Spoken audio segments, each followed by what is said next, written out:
What's up everyone? So, have you ever thought, what would the current PDC Order of Merit look like if they still used the old point system? Well, stick around because I've been wondering that for a little while and we're going to work it out and have a look at what it would look like if they still use the point system instead of a ranking money system.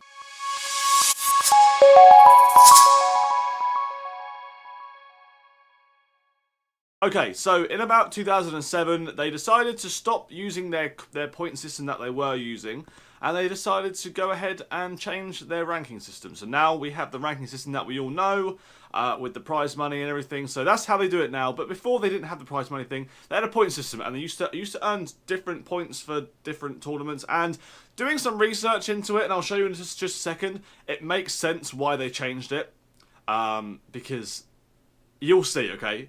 Trust me, you'll see.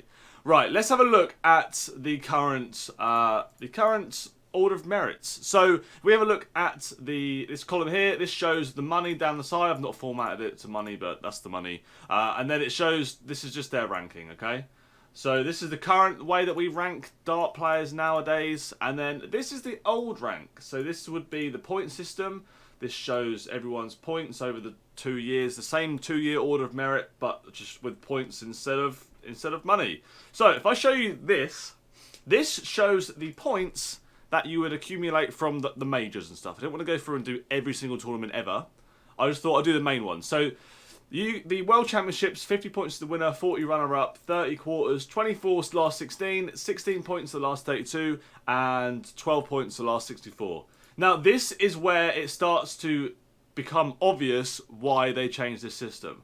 Because the point system for the UK Open, the World Match Play, the Grand Prix, the European Championships, the Grand Slam, and the Players' Championship Finals are all almost identical. So they all have the same winners, runners-up, quarters, and last 16 point system.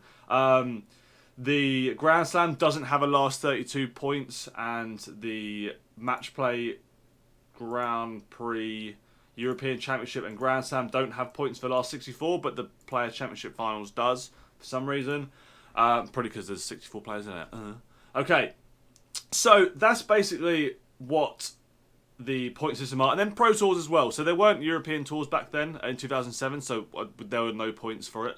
But Pro Tours, we had Pro Tours back then, so you get 20 points for a win, 16 points for a runner-up, 10 points for a quarters, 8 points for the last 16, top 32 was 32 points, and the top 64 was worth 4 points. So, the reason why I think that they've changed this is basically because these 4 or 5, these 1, 2, 3, 4, 5, 6, wow, my counting is great. These 6 tournaments were almost had identical point systems. So, nowadays, the World Match Play is probably the biggest one after the Worlds, but on this system, it's as good as the European Championship or the Players' Championships or the Grand Slam. You know, there's no real prestige of winning the Match Play over winning the European Championship or over winning the Players' Championship finals. So I think when they brought in the prize money and they made the World Match Play a more expensive or a more prize-worthy event, then that's why the World Match Play is more prestigious. Back here, even though everyone loved the World Match Play back then, and you ask Phil Taylor, he'll tell you 100 times World Match Play is the best tournament of the year, there was no real prestige in it value-wise. There was the prestige of it being the match play and it being recognised as the second biggest tournament of the world, but there was no, like, I don't know how to explain it. There was no reward, that's what I was looking for. There was no reward for winning that compared to winning something else, if that makes sense. And then Pro Tours as well. So nowadays we have so many Pro Tours. There's like 20 Pro Tours a year? I'm going to find out one second. Let me find out how many Pro Tours there are this year, because I feel like there's a lot. Okay, there's 30 Pro Tours this year, which is a lot of Pro Tours. So if you consider that there's 30 Pro Tours this year, there's a maximum of 600 points up for grabs on Pro Tours, winning Pro Tours alone, which is a lot. But then there's a maximum, because there's only one World Championship, there's only one UK Open, there's only one World Match Play, there's only one Grand Prix, only one European Championship, only one Grand Slam. There's only 30 points and only one Players' Championship Finals. There's only 30 points up for grabs for these tournaments because there's only one a year. But there's 30 Pro Tours a year, so that means there's 600 points up for grabs on the Pro Tours. Which is, when I show you the updated order of merit, you will notice the players who do well in the Pro Tours are higher ranked than than they usually are. So that's why I think that they changed it to a money system instead of a point system, because Pro Tours, 20 points for a Pro Tour, it's only 66.67% of winning the World Match Play.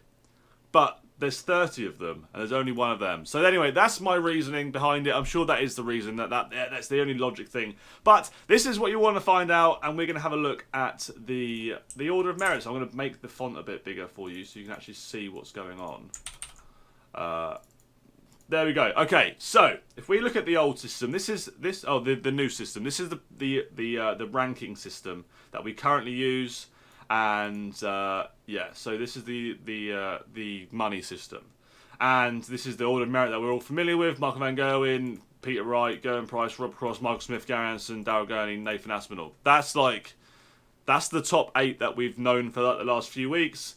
But what happens if we sort it by the old ranking system and have a look at what happens? So if we go smallest to largest, we still have the Power 3 up here.